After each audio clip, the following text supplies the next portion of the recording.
haadholiin, abbooliin, qeerroo qarreen ijoolleen xixiqqoon hundumti keessanii akkasuma karaa sooshaal miidiyaalee warri to'achaa jirtan hundumti keessanii bakka jirtanitti nagaan waaqayyoo isiniif haa baay'atu akkam bultanii akkam turtanii akkam ooltanii maqaan waaqayyoo abbaa keenyaa arras boris kan galateeffameef kan eebbifame nuuf haa ta'u.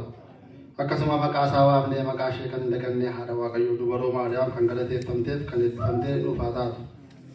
Hundumti keessan egaa baga geessanii ameen jette. Innis guyyaan caamsaa gaafa tokko guyyaa haati keenya dubaroo Maariyaam itti dhalatteedha. Haadha ishee abbaa ishee Yaaqeemiif Haannaa irraa guyyaa isheen itti dhalatte guyyaa ayyaana guddaa ture biyya keessaa ayyaana kabajamaa guddaadha.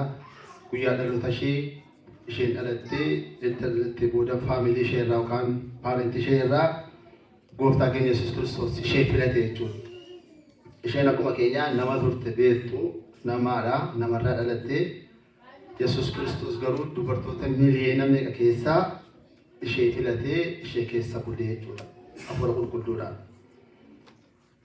Kanaaf guyyaa sun egaa guyyaa jabaa guyyaa ayyaana guddaa sababa ta'ee fi biyya akkatti gabannu beektu egaa maxinoo fa'aa bitilleetaa kana bitilanii mulleessanii buna fa'aa danfisanii waan baay'ee jiranii kanatti kabajamaa jechuudha baga geessanii. Inni ittaan immoo soomiin itti hiikamee torban meeqa? Itti hiikamee man fiddeera? Torban lama.